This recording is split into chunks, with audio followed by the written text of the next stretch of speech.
বাংলাদেশের রাজনৈতিক মানচিত্রে আজ এক নতুন ভোরের অপেক্ষা। 17 ফেব্রুয়ারি নবনির্বাচিত সরকারের প্রধান হিসেবে শপথ নিতে যাচ্ছেন বিএনপি চেয়ারম্যান তারেক রহমান। এই মাহেন্দ্রক্ষণে দেশের মানুষের পাশাপাশি আন্তর্জাতিক মহলেরও বড় কৌতূহল ছিল। প্রতিবেশী দেশ ভারত থেকে এই অনুষ্ঠানে কে যোগ দিচ্ছেন? নরেন্দ্র মোদী কি আসছেন নাকি অন্য কেউ? ঢাকার জাতীয় সংসদের দক্ষিণ প্লাজা এখন সাজ রব। ত্রয়োদশ জাতীয় সংসদ নির্বাচনে নিরঙ্কুশ জয়ের পর তারেক রহমানের নেতৃত্বে গঠিত হতে যাচ্ছেন নতুন মন্ত্রিসভা। এই গুরুত্বপূর্ণ রাষ্ট্রীয় অনুষ্ঠানে অংশ নিতে অন্তর্বর্তী সরকারের পক্ষ থেকে ভারতের প্রধানমন্ত্রী নরেন্দ্র মোদীকে আনুষ্ঠানিক আমন্ত্রণ জানানো হয়েছিল। 14 ফেব্রুয়ারি তিনি সেই আমন্ত্রণপত্র গ্রহণও করেছেন।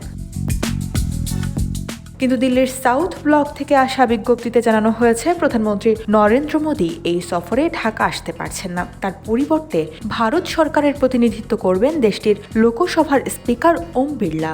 তার সঙ্গে থাকছেন ভারতের পররাষ্ট্র সচিব বিক্রম মিস্ত্রি।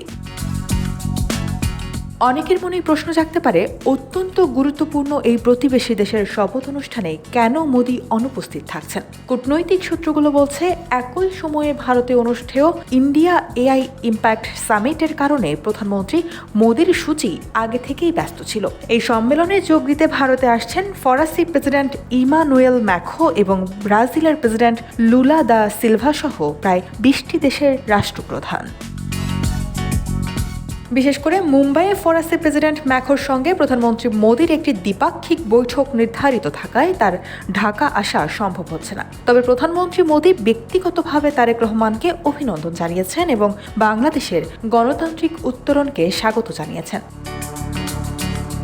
প্রধানমন্ত্রী না এলেও লোকসভার স্পিকার ওম বিড়লার মতো একজন হাই প্রোফাইল ব্যক্তিত্বকে পাঠানো দিল্লির একটি ইতিবাচক কূটনৈতিক বার্তা হিসেবেই দেখা হচ্ছে। ভারতের পররাষ্ট্র মন্ত্রণালয় জানিয়েছে, স্পিকারের এই অংশগ্রহণ ভারত ও বাংলাদেশের জনগণের মধ্যে গভীর ও দীর্ঘস্থায়ী বন্ধুত্বকে তুলে ধরে এবং গণতান্ত্রিক মূল্যবোধের প্রতি ভারতের অবিচল প্রতিশ্রুতি পুনর্ব্যক্ত করে। একই সঙ্গে পররাষ্ট্র সচিব বিক্রম মিস্ত্রির উপস্থিতি নির্দেশ করে যে তারেক রহমানের সরকারের সঙ্গে কৌশলগত ও নিরাপত্তা সংক্রান্ত বিষয়গুলোতে ভারত শুরু থেকেই নিবিড়ভাবে কাজ করতে চায়। অভিন্ন ইতিহাস ও সংস্কৃতির উপর ভিত্তি করে নতুন সরকারের সঙ্গে সম্পর্কের একটি রিসেট বা নতুন শুরুর ইঙ্গিত দিচ্ছে দিল্লি। অন্তর্বর্তী সরকারের আমন্ত্রণে চীন, পাকিস্তান, সৌদি আরব, তুরস্ক সহ মোট 13টি দেশের প্রতিনিধিরা এই অনুষ্ঠানে যোগ দিচ্ছেন। বিএনপি নীতি নির্ধারকদের সঙ্গে আলোচনার ভিত্তিতেই এই তালিকা করা হয়েছিল। ভারত থেকে আসা এই উচ্চ পর্যায়ের প্রতিনিধি দল প্রমাণ করে যে রাজনৈতিক পালাবদল সত্ত্বেও দুই দেশের পারস্পরিক শ্রদ্ধাবোধ এবং সহযোগিতার পথটি উন্মুক্তই থাকছে।